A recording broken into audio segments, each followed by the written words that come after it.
Mateus 16 e 18, se você achou, diga amém. Está fraco esse amém. Alguém ainda achou? Mateus 16 e 18. Amém. Também eu te digo, é Jesus falando, também eu te digo, tu és Pedro, e sobre esta pedra edificarei a minha igreja, e as portas do inferno não prevalecerão contra ela. Atos 11 e 26, está logo ali, logo depois que você passar aí alguns livros do Evangelho, você acha Atos, né? É o quinto depois de Mateus aí. Está lá rapidinho, capítulo 11, verso de número 26. E depois que nós lemos esse texto, se você quiser deixar marcado esse capítulo para a gente dar uma olhadinha em outros versículos, seria interessante. Capítulo 11, verso 26 diz assim: tendo-o encontrado, levou-o para Antioquia. Isso é Barnabé, que havia encontrado a Saulo, que agora estava num processo de ser transformado em Paulo, mas precisava de ajuda de alguém. Bem, tendo-o encontrado, levou-o para Antioquia, lugar bom que estava. E por todo o ano se reuniram naquela igreja e ensinaram numerosa multidão. Em Antioquia foram os discípulos pela primeira vez chamados cristãos. Pai bendito, Pai de amor, obrigado por tudo aquilo que já ouvimos da tua parte, nesse culto que estamos te oferecendo em gratidão pelos 4 anos nessa igreja, preciosa aos teus olhos e tão relevante para essa comunidade, para esse país e para esse mundo.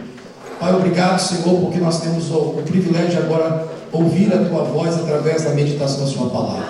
Abra, Senhor, o nosso entendimento para compreendê-la além da nossa psique humana. A tua palavra é poderosa, Senhor. Ela é mais afiada do que espada alguma de 2 gumes. Ela tem poder, Senhor, de penetrar na divisão da alma, do espírito. Ela é poderosa para ir entre juntas e medulas, poderosa para discernir pensamentos e intenções dos corações. Envia uma palavra, Senhor, e nós sairemos daqui com novas dimensões de entendimento, não apenas do seu amor, mas também do seu poder. Usa, Senhor, essa noite para deixar uma marca na vida, na história que dessa igreja que o Senhor está escrevendo, através de cada um dos teus filhos que te servem neste lugar. Fala conosco, nós precisamos te ouvir, em nome de Jesus. Antes de se assentar, diga para o teu irmão assim: há evidências marcantes de uma igreja edificada em Cristo. Há uma evidência marcante. Com a bondade, toma o seu assento. Queridos, a igreja de Cristo, a noiva do Cordeiro, a eleita do Senhor, ela é o corpo, nós sabemos que é o corpo místico de Jesus Cristo sobre a face da terra. E quando nós falamos de noiva do Cordeiro, a eleita, a igreja do Senhor, nós entendemos que só há um que tem a capacidade de conhecê-la totalmente. Quem ela é, quais são verdadeiramente os seus membros, quem verdadeiramente compõe esta noiva querida. Eu falo isso porque nenhum de nós, eu sou pastor de igreja local e eu amo a todas as pessoas que entram pelas portas da igreja, porque o pastor tem uma visão diferente de membro. Qualquer um que entra na porta da igreja, você já está apaixonado por ele sem abrir a boca. Mas depois a gente descobre se vai ser ouvido ou se vai ser bom. Aí é outra história. Mas a gente já é apaixonado à primeira vista. Mas de fato, de verdade, como pastor local de uma igreja, eu não sei falar com precisão exata se todos os membros da minha congregação onde eu pastoreio fazem parte da noiva de Jesus Cristo. Eu não consigo fazer essa asserção com exatidão e dizer ali está, ali não está, de forma que só o Senhor conhece, daqui do altar à portaria, as pessoas que fazem parte do seu corpo místico, da noiva do Cordeiro. Todavia, nós podemos olhar para a palavra igreja, e quando a gente ouve falar da palavra igreja, e Jesus Cristo usou a palavra igreja, verbalizou a palavra igreja 2 vezes. Quando ele fala desse texto que acabamos de ler, ele diz: edificarei a minha igreja, e as portas do inferno não prevalecerão contra ela. Ele usa a palavra igreja, o Senhor Jesus, nesse texto. E depois ele usa a palavra igreja no texto de Mateus capítulo 18, verso 19, que ele diz assim: quando havia uma contenda na igreja e tal, e a igreja estava agora com alguma disputa entre membros da igreja, e ele ensina um processo de restauração. Ele diz: primeiro, se alguém pecar contra você, vá até ele secreto, entre você e seu irmão, e se naquele secreto entre você e seu irmão houver reconciliação, glória a Deus, aleluia, você ganhou seu irmão.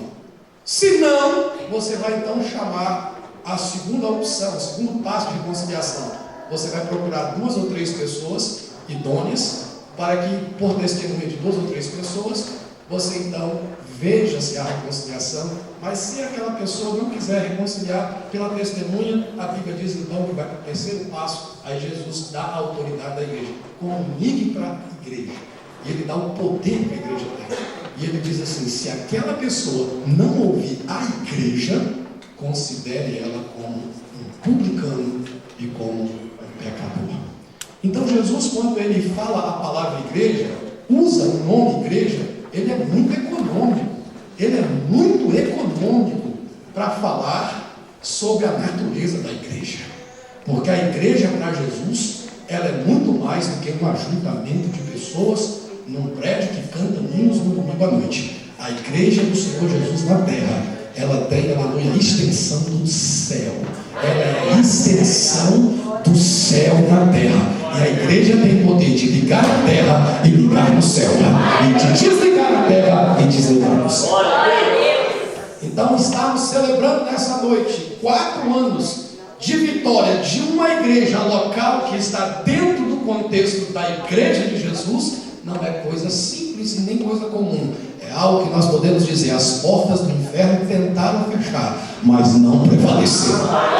As portas do inferno tentaram recair, mas não conseguiram, porque Jesus está, como esteve no princípio, ainda está no dia de hoje, fazendo com que sua promessa se cumpra. Quantos podem dizer amém? Agora, quando a gente olha para a Bíblia Sagrada e a gente começa a perceber o que realmente significa isso, e depois o Novo Testamento ele tem muitas menções da palavra igreja.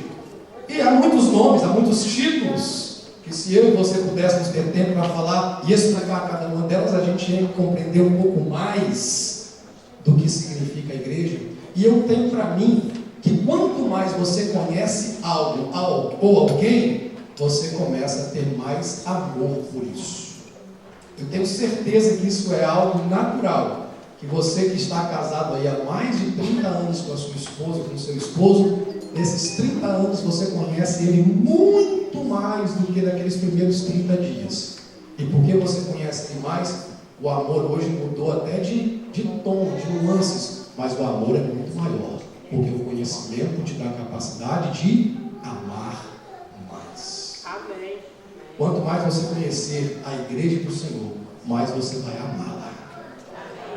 Quanto mais você entender sobre a igreja de Jesus, mais você vai querer, aleluia, amar essa igreja. Agora, a Bíblia dá muitos nomes, muitos títulos para a igreja. Por exemplo, em Hebreus 10, 21, ele é a casa de Deus. Então, vamos à igreja. Alguém diz: vamos à casa de Deus. Não está errado. Lá em 1 Coríntios capítulo 3, 16, alguém diz: vamos no templo de Deus. Também não está errado. Alguém lá em 1 Pedro 2, e 4 e 5 diz: é casa, mas é casa espiritual. Aleluia. É uma maravilha. Alguém diz lá em Mateus 16, 18, é a casa de Cristo. Amém, glória a Deus. Lá em Romanos 8, 17, é a soma dos cordeiros de Deus. Tem também os eleitos de Deus, lá em Colossenses 3, 18. Também lá em Gálatas 6, 16, vai lá reportando no início do Pai da Fé, que diz que nós somos o Israel de Deus. Amém, glória a Deus. Descendências de Abraão pela fé, sacerdócio real, herdeiros da promessa, nação santa, a circuncisão, a igreja dos santos. São muitos os títulos e são muitos os nomes que a Bíblia Sagrada ela nos dá, para que nós possamos entender, para que a gente possa compreender o mistério que Paulo disse que ficou oculto ao longo dos anos, mas Deus quis revelá-la. Aleluia. E eu e você fazemos parte disso. E eu e você estamos aqui celebrando isso. A palavra igreja pode ter algumas acepções, como por exemplo, uma grande assembleia. Glória a Deus, hoje temos uma grande assembleia. A igreja também pode ter o significado de uma congregação local, ou o conjunto universal dos crentes, ou então, aleluia, a Bíblia pode dizer também que hoje foi falado aqui nesse altar que eu e o pastor não pertencemos à mesma denominação, porque isso aí é uma acepção extra-bíblica, mas não é antibíblica, porque nós podemos estar organizados entre pessoas de denominações diferentes, que a Bíblia não chama nenhum de batista, nem assembleano, presbiteriano ou congregacional, nada disso aqui para nós nos organizar. Isso não é antibíblico, mas a Bíblia Sagrada diz que a igreja, em suma, ela é um organismo espiritual, vivo, e cada um dos seus membros deve refletir a Cristo. Então, meus amados irmãos, nós fomos chamados para sermos um organismo vivo. E uma igreja viva, ela está sempre crescendo e se renovando. E eu prestei bem atenção nesse culto hoje aqui. Do pequeno ao mais ancião, estava participando ativamente do que Deus está fazendo aqui nesse culto, que é o reflexo da gratidão de 4 anos. E você que está aqui visitando, você que está chegando agora, você que está se agregando a esse povo como igreja local, eu quero dizer a você que tem espaço para você refletir o amor de Jesus Cristo, a graça de Jesus e a vida dele que está dentro da sua vida. Isso vai abençoar as nossas vidas, como pode dizer amém? Amém? Mas enquanto eu preparava também para estar aqui, o Senhor me fez ver marcas evidentes, marcas de uma igreja que é edificada por Jesus. Infelizmente nós estamos convivendo com uma geração, isso não é de hoje, mas isso tem se intensificado nos nossos dias, que tem muita igreja que Jesus não está edificando ela. Tem muitas assembleias solenes que se dizem ser igreja de Jesus, mas Jesus não está sendo o autor e nem o consumador da fé daqueles que estão ali. Nós estamos vivendo o que a Bíblia Sagrada chama de tempos trabalhosos. E os tempos trabalhosos que a Bíblia fala que haveria de acontecer e antecederia a vida de Jesus, o trabalho não seria lá do púlpito, lá das cadeiras para o púlpito, era do púlpito para as cadeiras. Nós estamos convivendo com um tempo em que muitos que foram chamados para edificar a igreja estão edificando muita coisa, menos a igreja, pelo menos dentro daquilo que a própria Bíblia nos fala e nos mostra que é a igreja do Senhor. Mas eu não vim falar disso, e nem desses, porque o tempo é precioso para a gente falar do que precisa ser falado e edifica. Eu quero dizer que ainda no século XXI, nós precisamos ser uma igreja que tenha marcas evidentes de que Cristo está edificando a igreja. Se Ele está edificando, Ele está trabalhando. Ele está trabalhando nos prédios, não, isso é para marceneiro, isso é para carpinteiro. Ele está trabalhando em cada um de nós. Ele está trabalhando na minha e na sua vida. E para isso Ele tem, aleluia, os seus instrumentos. Para isso, Efésios capítulo 4, a Bíblia diz que o próprio Senhor deu para a igreja 5 ministérios. Ela deu para a igreja dons ministeriais. A uns o Senhor disse, vai ser apóstolo. A outros o Senhor disse, vou dar como profeta. A outros o Senhor disse, eu vou dar como evangelista, vou dar pastores e vou dar mestres. E nenhum deles vai ficar brigando com o outro achando que é melhor, porque todos vão trabalhar para a edificação dos santos, procurando o aperfeiçoamento de cada um de nós. E uma igreja que tem essas marcas, ela está recebendo do Senhor esses dons espirituais e também ministeriais. E nós vimos o que está acontecendo. Deus está dando pastor para a igreja. Deus está dando pastor para a igreja. E se Deus está dando pastor para a igreja, é porque Deus está dizendo, eu estou trabalhando ali. Eu estou trabalhando ali. Eu estou edificando vidas ali. Amém? E eu estou vendo aqui bonito aqui, o que está explicitamente aqui colocado para a congregação, o que essa igreja quer fazer. Ela quer ter no centro a comunhão, mas ela precisa ganhar almas, ela precisa lá em cima consolidar, ela precisa depois treinar e ela precisa enviar. Então essa é uma igreja que está dizendo assim, nós estamos entendendo a nossa missão. E para isso, eis-nos aqui para sermos instrumentos, para trabalhar e queremos também ser trabalhado. Se você pode dar um aplauso ao Senhor. Então, igreja. E são muitas igrejas que nós temos notícias dela na Bíblia. Temos igrejas locais como essa, que a história dessas igrejas locais estão aqui. E é muito interessante, muito importante nós observarmos o que cada uma dessas igrejas locais vivenciaram, para elas poderem lançar um pouco de luz para nós também vivenciarmos. Há igrejas que estão escritas aqui nesse livro, que elas tiveram um chamado como todas as outras para servir a Cristo, mas receberam cartas de reprovação. Houve igreja que Deus falou com ela com amor e advertiu a ela, e ainda deu uma palavra de ultimato para ela, dizendo: se você não se converter, eu vou remover o vosso castiçal. Ou seja, eu vou arrancar você da lista das verdadeiras igrejas. Porque chegará um dia que Deus vai ter que dar uma palavra de quem é e quem não é. E Ele está dando tempo. Igrejas que Jesus não mais frequenta as reuniões por dentro da igreja, só pode ir fora, está a porta batendo para entrar, mas não consegue de forma alguma ter um passe, ter um bilhete, ter um ticket para entrar. Ele não faz parte do grupo dos 12, ou dos 13, ou dos 20.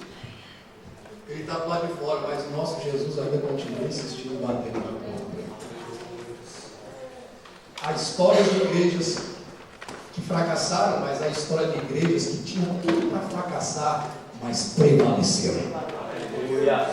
Tem histórias de igreja que tinha tudo para não dar certo, mas Jesus estava dizendo para elas: você tem pouca força, vocês não têm muita influência, mas tem um negócio, vocês viram a porta aberta, aleluia, e vocês viram que a porta está aberta e tem na mão de quem abriu a chave de Davi, que abre e ninguém fecha, e que fecha também ninguém abre, e vocês não fizeram muita coisa, mas creram em mim e seguraram com você. Aleluia. Glória a Deus. E nessa noite eu gostaria de passar alguns momentos agora dessa mensagem para falar de uma igreja que não é muito comentada, mas é uma igreja, para mim, uma igreja que deixou marcas evidentes, extraordinárias, de que Cristo estava edificando ela, ainda que os que começaram essa igreja não foram nenhum dos 12. Não foi nenhum dos 12 chamados apóstolos do Cordeiro. Porque uma igreja, para fazer a vontade de Deus, não precisa ter na frente dela, ou no seu berço, alguém de nome de renome para atrair gente. Ela precisa ter o Cordeiro de Deus como seu fundador e como a sua base. E eu fico impressionado com a história da igreja de Antioquia. E eu quero que você, se puder, abrir agora a sua Bíblia, deixa no seu colo aí, aonde você puder, no seu telefone, para você ler alguns textos, porque hoje eu estou me esforçando bastante para ser um pastor assembleano batista. Eu não conheço um pastor batista mais assembleano que aquele. Então nós estamos direitinho. Escuta aí!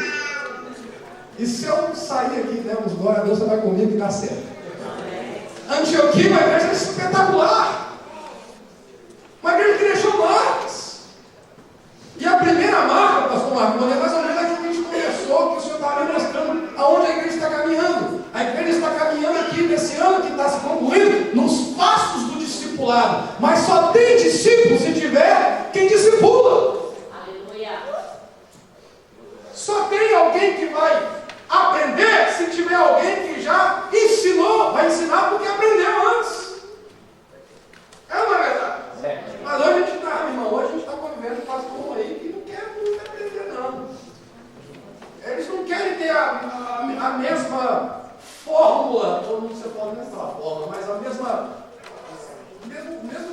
mesmo jeitão que Jesus teve. E qual foi o jeitão de Jesus? Ele ficou 30 anos se preparando para ter um ministério mais ninguém. Jesus ficou 30 anos aguardando a sua hora e quiseram precipitar a hora dele e diziam: não é chegada a minha hora. E era gente de influência, porque quem falou a última vez, irmão, gerou ele aqui. Ele disse: não é minha hora. Ele se prepara 30 anos para ter 3 anos e meio de eficaz ministério. Hoje tem gente que quer 3 horas e meia para chegar 30 anos de ministério. Não é assim. Não funciona desse jeito. Não dá para ser ministro e ministra de Deus sem termos um processo que nos torne parecido com Jesus. Amém? Amém? A igreja de Antioquia, nós vamos ver primeiro a cara da liderança da igreja. Vamos dar uma olhadinha, porque uma igreja que deixa marcas, evidência que Cristo está edificando ela, Jesus primeiro marca os seus líderes. Por isso que desceu no coração do pastor, estava compartilhando conosco, que no ano que vem ele está entendendo que Deus está levando a igreja para focalizar nisso. Aleluia! Glória a Deus! Glória a Deus! Então, se você, aleluia, está sendo chamado para ser liderado, ou glória a Deus, aleluia. Mas se você for um bom liderado, pode ficar tranquilo que Deus vai te colocar também na fila do seu líder. E a marca vai ser colocada em você. Primeira coisa que eu vejo aqui, para a gente dar uma olhadinha rapidamente nos líderes dessa igreja, é que é uma igreja, querido, que tinha líderes corajosos em tempos de perseguição e aflição. Diga assim, tem que ter coragem. Você já viu como é que essa igreja nasceu? Dá uma olhadinha para o nascedor dessa igreja. Está lá no capítulo 11, verso de número 19 e 20. Olha só. Então os que foram dispersos por causa da tribulação que sobreveio a Estevão se espalharam até a Fenícia, Chipre e Antioquia, não anunciando ninguém a palavra, senão somente aos judeus. Agora olha aí. Olha a liderança que abriu essa igreja. Olha os líderes que Deus pegou para abrir essa igreja. Estevão está morrendo, apedrejado. E a turma está vendo, está dizendo, graças a Deus, como ele está regando Jesus enquanto está sendo apedrejado. Pelo contrário, estava lá um irmão sendo apedrejado e uma multidão de irmãos assistindo, e assistindo que estava morrendo, dizendo assim, eu estou vendo o céu aberto. Aleluia! E o filho do homem em pé! Aleluia! E as palavras que saíram da boca de Estevão, se você comparar com as palavras que saíram da boca de Jesus na cruz, era muito parecida. E ele está morrendo debaixo das pedras, dizendo, Senhor, perdoa eles. Eles não sabem o que fazem. Coragem para testemunhar debaixo das pedradas, aleluia, não é fácil. Mas a última lição de Estevão era dizer assim, não desista, a obra não para em mim. Eu tomo, mas Deus levanta você. Aleluia. E a Bíblia diz que agora estes que estavam ali em Jerusalém, por causa da perseguição, eles vão ser espalhados para a Fenícia, para Chipre e chegam em Antioquia. Mas a Bíblia diz que eles iam meio acanhados. Alguns falavam só para os judeus. Quer falar para a irmã é mais fácil, né, irmão? Falar só para os crentes, igreja só para crentes, é isso. Difícil é mandar alguém para pastorear lá no meio do Guais. Isso aí é bem complicado. Mas a Bíblia diz que alguns deles, olha só a liderança, alguns, não todos, mas alguns deles, porém, que eram de Chipre e de Cirene, disseram assim, não, nós não podemos ficar aqui em Chipre, nós somos daqui, tá fácil, somos de Cirene. Não, a Bíblia diz que eles foram até Antioquia. Diga assim, tem que ter coragem, para não parar na zona de conforto. Tem que ter coragem. Líderes corajosos, não vou falar só para o judeu não, vamos falar também para os que não têm nada a ver com a nossa história. Vamos falar também para a gente que a gente nem acha que Deus ama, mas Deus está apaixonado com eles. E a Bíblia diz que estes homens falavam também aos gregos e anunciavam-lhes o Evangelho do Senhor Jesus. Diga assim, líderes fortes são corajosos em face às perseguições. Não importa quem vai sentar lá no Oval Office, não importa quem vai assentar pelos próximos 4 anos lá na Casa Branca, não importa o que foi falado, o que deixou de ser falado. Quero dizer uma coisa, líderes corajosos estão ouvindo o céu. E não estão aqui para fazer nenhuma manifestação contrária àquilo que Deus permite na terra, mas o nosso general continua no trono. Aleluia! Mas agora está fácil, mas daqui a pouco dá umas canetadas aí, eu quero ver os líderes se levantando para encorajar os irmãos. Para encorajar os irmãos. Aleluia! Uma igreja fundada por líderes que não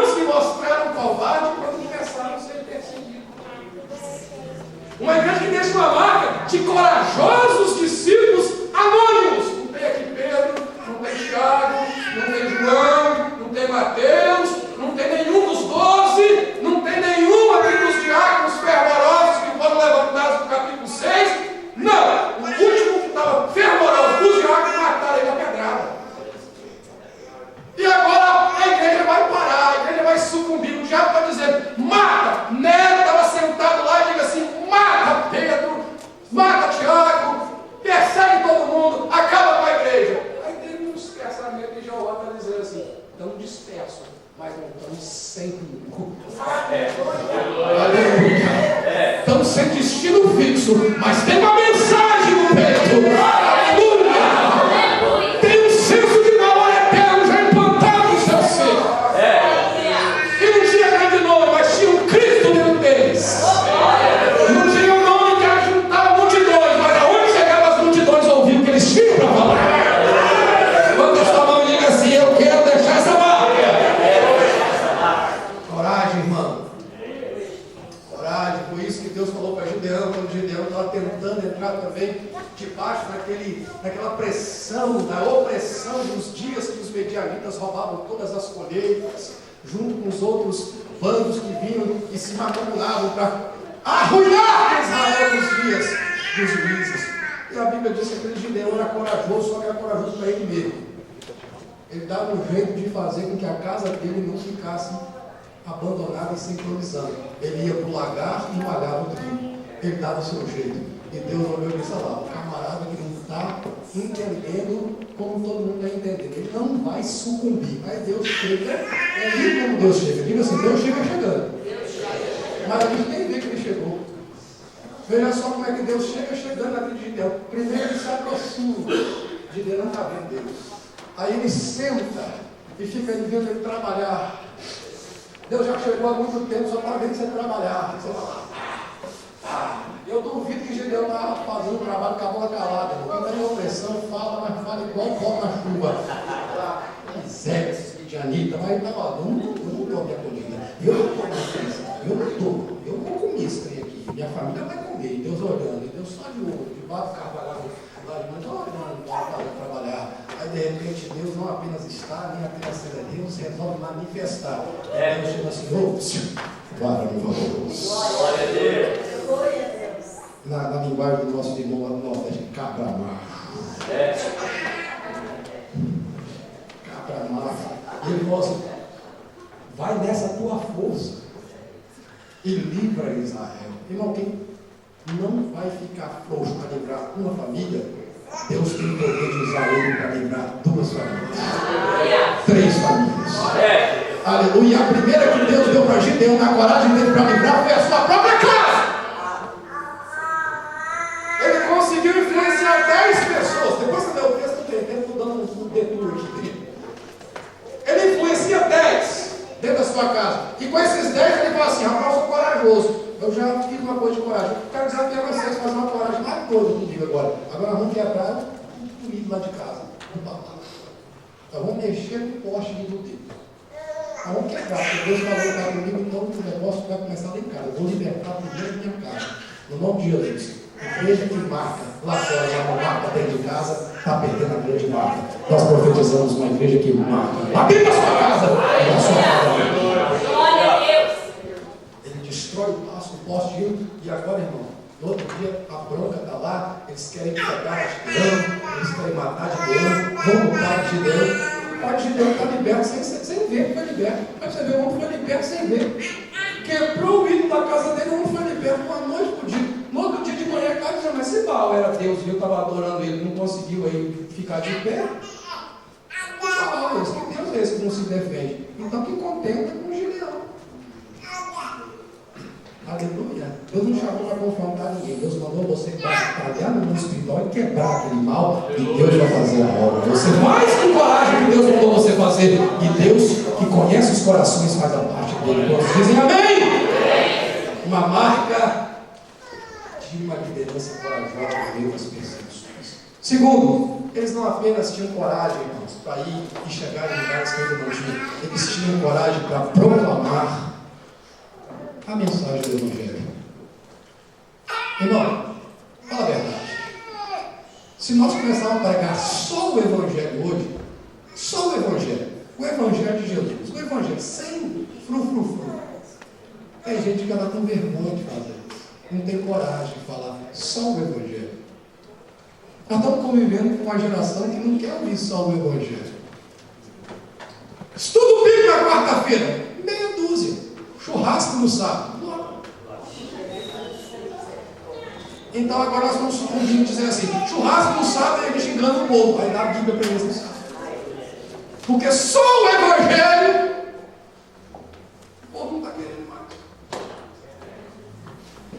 Mas esse povo aqui, essa liderança aqui, irmão, eles não mudavam a mensagem. Eles diziam, já que nós chegamos aqui com coragem, nós vamos falar aquilo que funcionou na nossa vida. Diga assim, uma liderança que marca, ela não muda a mensagem. Ela continua com a mensagem da igreja lá do início. A Bíblia diz, está escrito aqui, aleluia, alguns deles, porém, que eram de Chipre, de Cirene e foram até Antioquia, falavam também aos gregos, anunciando-lhes o evangelho do Senhor Jesus. O evangelho do Senhor Jesus ainda continua o mesmo. Tem uma cruz que era minha, mas ele tomou para ele. Aleluia. Tinha um sepulcro para mim, mas o sepulcro que era para mim foi vencido porque ele esvaziou o sepulcro dele. Então eu quero te dizer que a cruz precisa ser pregada. Pecador, você vai para o inferno, mas Jesus foi na cruz para te tirar de lá. Aceita pela graça sois salvos por meio da fé. Creia! Que no domingo de manhã foi a comprovação do que ele fez na sexta na cruz. O sepulcro que era para ficar lacrado não pôde, com anel, aleluia, com o selo romano, com a guarda e com os vigias, aleluia, o sepulcro que não era para ficar cheio, não ficou, e ele está vazio. E o evangelho é isso, aleluia. Teve uma cruz que ele não merecia, um sepulcro que ele venceu, e um coração vazio está cheio. Por quê? Porque Jesus veio morar dentro daqueles que creem. Levanta a sua mão, aleluia. Cruz cheia na sexta, vazia, aleluia. Logo depois, um túmulo cheio, logo na sexta-feira à noite, não é verdade? Cheio também no sábado, a domingo de manhã, vazio. Agora o seu coração vazio. Agora pode ser cheio, porque o evangelho é isso.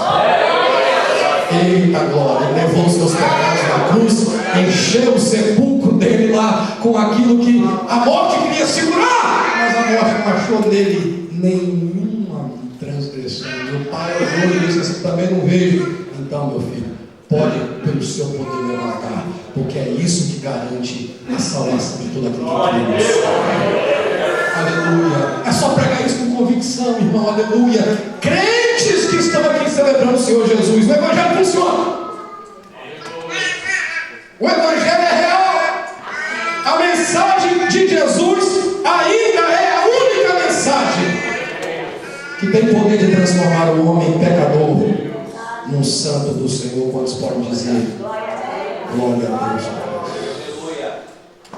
Eu creio que nessa noite Deus está falando conosco. O tempo nos falta para discorrer acerca de tudo que eu gostaria, mas a verdade é que Jesus está querendo que uma igreja seja marcada por líderes corajosos que não negociam a mensagem pura do evangelho. Uma igreja disposta a fazer o que esses líderes fizeram. Eles vão à frente, anunciando não o seu próprio evangelho, não as suas próprias teorias, não o que eles pensam ou deixam de pensar, mas o que a palavra do Senhor diz. Uma liderança também que, além de ter uma mensagem certa, tinha uma outra marca, porque esses líderes eram corajosos, esses líderes falavam a mensagem certa, mas esses líderes têm uma aprovação que toda a igreja tem que ter para ser marcante. E esse versículo aqui me encanta. Verso 21. E a mão do Senhor estava com eles. Essa é uma marca poderosa. Se você é corajoso, se você tem a mensagem certa, a sua mão não pode fazer mais do que o Senhor pode. Porque se você com coragem está pregando a verdade, a mão do Senhor vai aprovar com sinais, com prodígios, aleluia, o que você está pregando com coragem e convicção. Aleluia. Jesus disse: estes sinais seguirão aos que creem, em meu nome expulsarão demônios, falarão em novas línguas, pegarão em serpentes, aleluia. A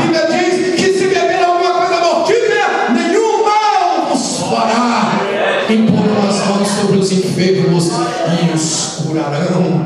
Antes de subir esse assunto aos céus, ele disse: eis que nos dou poder para serem minhas testemunhas. E aí ele está dizendo aqui a palavra de Deus: e eis que estou convosco todos os dias, até a consumação do século. Eu quero nessa noite profetizar a relevância deste sinal na vida de cada um dos líderes liderados dessa igreja.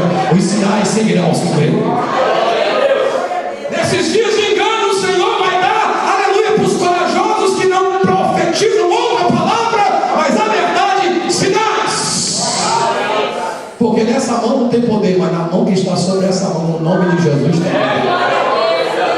Uma igreja que se movia no poder deste evangelho. O evangelho de Deus, disse Paulo, não me vergonha dele, porque ele é poder para salvar. Aleluia. E se tiver que salvar, se tiver que amarrar um demônio primeiro, expulsar aquele demônio, a mão do Senhor vai estar ali para ajudar a arrancar esse demônio. Aleluia. Aleluia. Essa é uma noite que Deus está dizendo para mim e para você: líderes que chegaram e fizeram a diferença. Por quê? Por quê? Porque eles não se acovardaram na hora da perseguição. Por quê? Eles não adulteraram a mensagem. E por quê? Porque a mão do Senhor os acompanha. E quarto, eles viam o resultado do seu ministério. Oh, marca poderosa, está aqui no texto, está tão claro isso aqui. Uma igreja, querido, que tem essas marcas. Não importa se o céu está de bronze ou se o interior está de flores, não importa. Nós não vamos retroceder. A Bíblia diz que aquele que recuar, a alma dele não tem prazer em nós. Aquele que pôs a mão no arado não pode nem olhar para trás. Como diz o meu pastor, Oriel Jesus, para trás nem para tomar impulso, Vitória. Vai em frente. Aleluia. A Bíblia diz que esses líderes viram o resultado do seu ministério. É o que eu estou vendo aqui em 4 anos, é resultado. Quantas pessoas já tiveram e foram, mas olha aí, está aí. A obra não para. Quantos tombaram, o Senhor levantou outros. Alguns caíram, alguns abandonaram, alguns afrouxaram, alguns não quiseram mais. Quando eles viram, aleluia, que o evangelho requer separação desse mundo, eles disseram: isso não é para mim, mas para você é. Para nós que aqui estamos, e vai haver resultados. E qual é o resultado? Uma liderança que vê o resultado do seu trabalho em Deus. É uma marca. Está ali uma evidência que Jesus está trabalhando. Tem resultado. E qual é o resultado? 2 tipos de crescimento. E tem gente que foca só num e perde o outro. E nós não podemos focar só num e nem só no outro, nos dois, porque essa é uma evidência. E como que está escrito aqui na Bíblia? E a mão do Senhor estava com eles. E muitos, diga comigo, muitos. Primeiro, crendo, se convertiam ao Senhor. Oh, irmão, isso aqui é a aprovação de que Deus está nessa liderança. Essa liderança está em Deus. Porque o número das pessoas cresce. E cresce de crente, que crê. Aleluia. Primeiro você tem que crer, para depois você, irmão, converter. A gente quer converter, para depois crer. Não funciona assim. Primeiro você crê. Crê no que Jesus fez para você. Aceita pela fé. Aceita o sacrifício que ele fez. Você não merece. Não merece mesmo. Eu também não mereço, não. A gente é ruim. De marré, entendeu? Mas ele é bom demais. E você tem que crer na bondade dele. E crer que a bondade dele é muito maior que a sua ruindade. E com toda essa ruindade, a bondade dele supera essa ruindade sua. E ele quis morrer por você nessa ruindade que você estava, mas não quer você não. Então ele está dizendo: crê no que eu fiz. E você crê. E quando você verdadeiramente crê, você se converte. A gente não tem trabalho de converter ninguém. A gente tem trabalho de pregar para os outros crerem. E quem crê se converte. Diga para teu irmão: mas se você não converteu, você não creu. Mas se você creu, você já converteu. E conversão é isso aqui. A gente está andando num caminho, de repente a gente volta e diz: não para lá, para cá. E são passos que a gente dá agora. aleluia, na nova vida. As coisas velhas passam, tudo se fez novo, aleluia. Eu não estou perfeito ainda, não estou perfeito mesmo, como Paulo disse, não julgo que eu tenha alcançado, mas uma coisa eu faço, eu me esqueço das coisas que para trás ficam, e eu persigo agora o meu alvo é lá, o meu alvo é Cristo, e eu estou indo para o prêmio da soberana vocação que Ele me chamou, aleluia. Eu já sou convertido, que estou mudando, porque estou convertido, estou mudando, e eu tenho agora um padrão, e o meu padrão não é Pedro, não é Paulo, não é Barnabé, o meu padrão agora é Cristo. Levanta sua mão e diga assim: eu sei que essa igreja que eu estou congregando tem essas evidências. É gente de coragem, é gente que não se vende porque o dólar oscila o preço. Tem gente que não vive uma vida aqui baseado no que, aleluia, está acontecendo dentro dessas fronteiras ou fora dela. Ele é crente aqui, é crente em qualquer lugar do mundo. Aleluia! Glória a Deus! A Bíblia diz, e é muita coisa, eu vou falar tudo porque não dá, mas a Bíblia diz que eles cresciam em número, diga assim, crescimento numérico. Essa igreja precisa crescer em número. E a responsabilidade é de você que está aqui, líder. Aleluia. Porque você é corajoso, tem a mensagem certa, é a mão do Senhor está com você, prega essa palavra e Ele vai fazer o número dela crescer. Crescimento numérico não é tudo, porque tem gente que só quer ter número. Nós estamos vivendo também numa geração que o que manda é número. Quantas mil ovelhas você pastoreia, ô pastor? E tem gente que só para ouvir se tiver de 100 mil para cima. Tem reuniões aí de pastores que só de 10 mil para cima, não entra quem tem 10 mil para baixo. Entendeu? Você não é classificado para estar na nossa conversa dos 10 mil para cima. Infelizmente, o senhor é dos 10 mil para baixo. Amém. Glória a Deus. Que eles tenham 100 mil. Isso é bom demais. Melhor 100 mil na igreja do que 100 mil em qualquer lugar. Amém? Mas não é isso só que é a marca. A Bíblia diz que eles cresciam porque criam crescimento numérico, mas crescimento espiritual porque se convertiam. Olha, irmão, eu tenho percebido, desculpa aqui, pastor, não, você pode puxar minha orelha depois da minha passadinha. Mas eu tenho percebido que o crente, quando ele se converte, irmão, é o seguinte: o verdadeiro crente, a gente vê assim, na prática de vida, se ele converteu, é mais ou menos daqui a aqui, entendeu? É dessa região a dessa região. Porque quando ele consegue converter o que lhe dá prazer sexual, e quando ele consegue converter o que está no bolso, ó irmão, grande progresso está acontecendo nessa vida. Se Jesus já pegou isso aqui no seu coração, Ele está trabalhando agora daqui para cá. Enquanto você estiver convertendo, Deus vai trabalhando. Deus vai trabalhando. E a gente tem visto muita gente que já está servindo Jesus aqui. Mas Jesus está dizendo: agora vamos descer, agora vamos converter um barco abaixo. Vamos converter aonde o seu coração está. Ou é nos prazeres carnais, ou é na soberba da vida, na luxúria, no dinheiro, na grana, no poder. Mas uma igreja que tem uma marca de vencedores, ela não apenas dá a cabeça para Jesus, ela dá a mão, ela dá o pé, ela dá o bolso, ela dá as suas intimidades. E deixa eu falar uma coisa para você que tem chamada de obreiro: se o teu líder não puder te circuncidar, você não pode ser líder. Teu líder tem que circuncidar. Na antiga aliança tinha que mostrar a genitália para o homem cortar. Ou seja, as suas intimidades têm que ser expostas, arrancar a pele fora. E nós somos chamados à circuncisão, aquele que Deus coloca para fora do coração para ele arrancar a carne. Levanta a tua mão e diga assim: eu estou numa igreja como de Antioquia. Eu não vou esconder a minha intimidade porque eu quero ser sarado.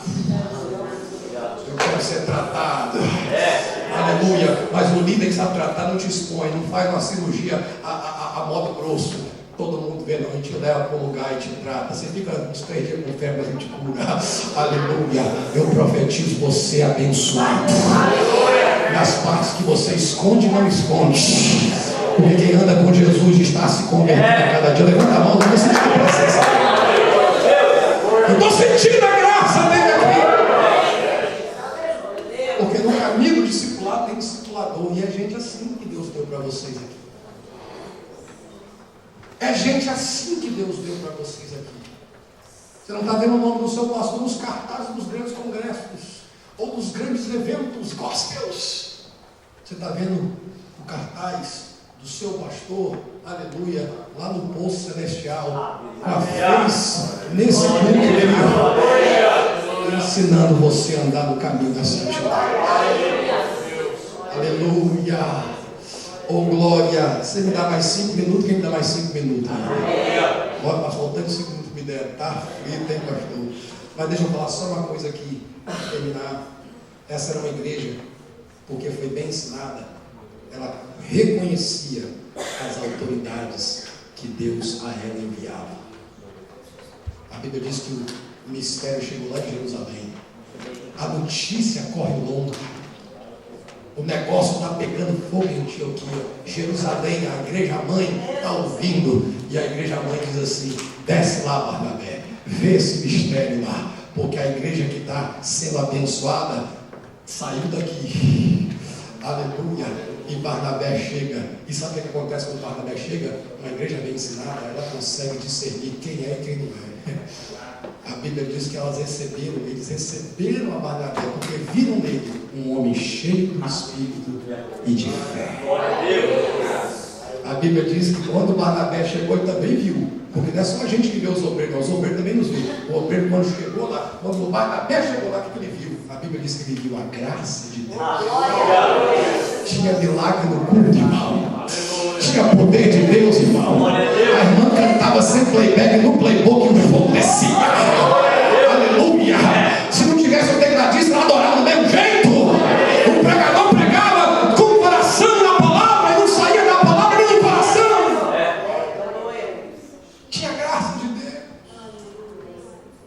E a Bíblia diz que além da graça tinha gozo, fruto do Espírito em operação. Barnabé viu isso, tem gozo lá. O povo está servindo a Deus com alegria, não é com cara de quem não comeu limão e chupou vinagre em cima, não. O povo está servindo a Deus com alegria. Trabalharam a semana inteira, juntaram 5, 6 casas, mas vieram para adorar a Deus com alegria.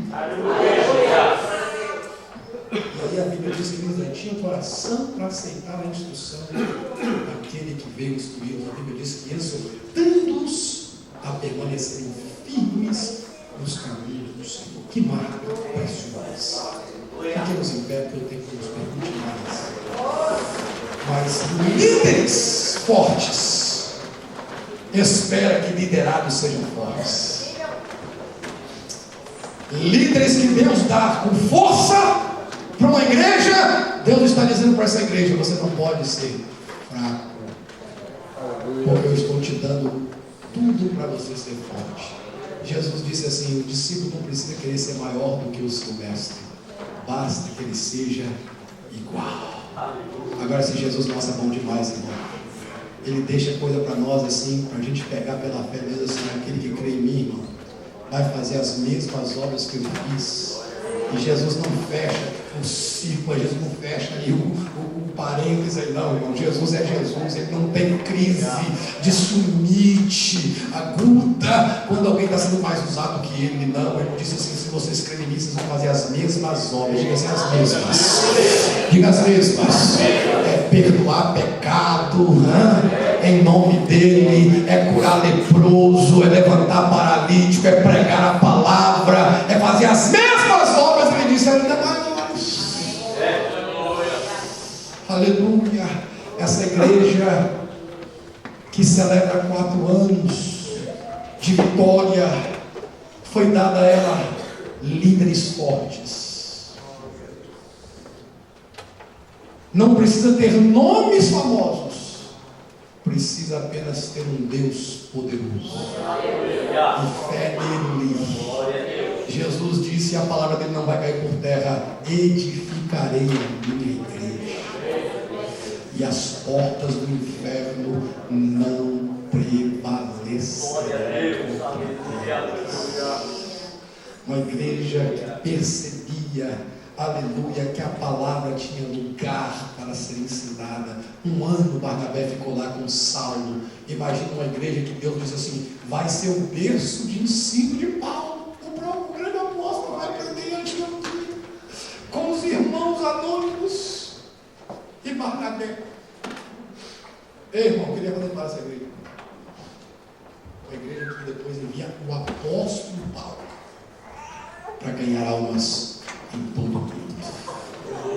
Quem imaginava uma igreja que foi aberta daquele jeito seria uma igreja que os crentes, pela primeira vez no mundo, ia ser chamado cristãozinhos, pequenos cristos, igual ao mestre. Sabe que não?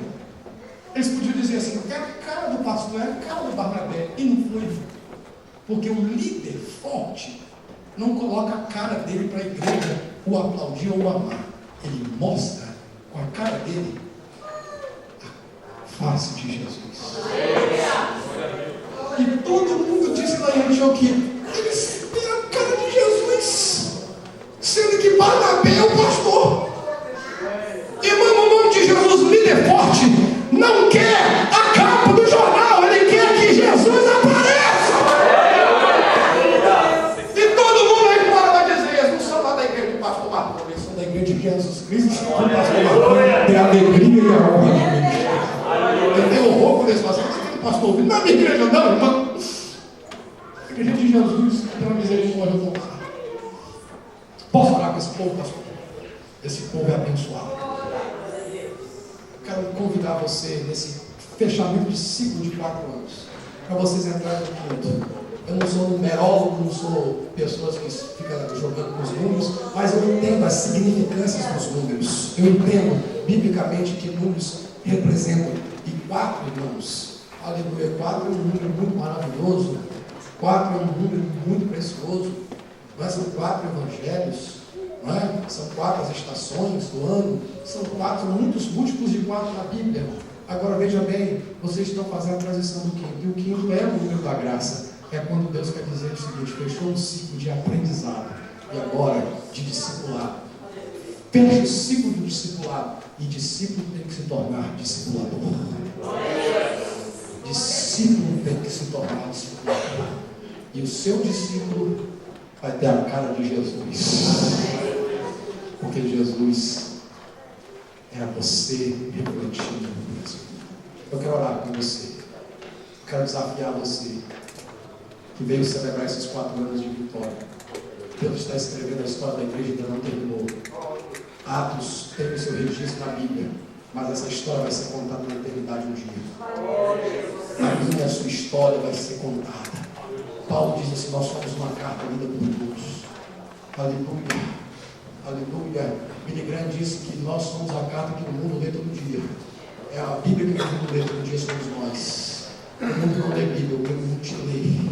Eu quero convidar você que deseja a fazer um ato profético de fé aqui, levantando uma das suas mãos em tempos como esses que nós estamos vivendo, e dizer assim: eu quero ser um líder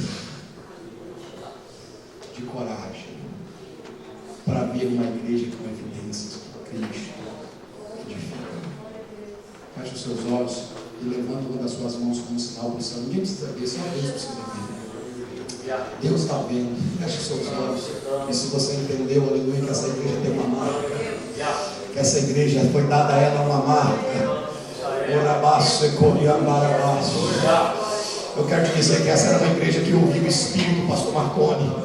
Porque lá no capítulo 13 de Atos diz assim, que aquela igreja começou a receber profetas, ela começou a receber apóstolos, ela começou a levantar ali mestres e líderes para cuidar dela. Mas essa é uma igreja que diz assim: o que vale é o Espírito falando.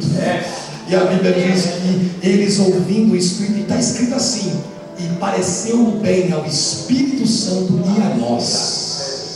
Não é a nós e ao Espírito Santo, não, é o contrário. E pareceu bem ao Espírito Santo e a nós. Uma igreja que se move porque ouve o Espírito falar, através dos seus líderes.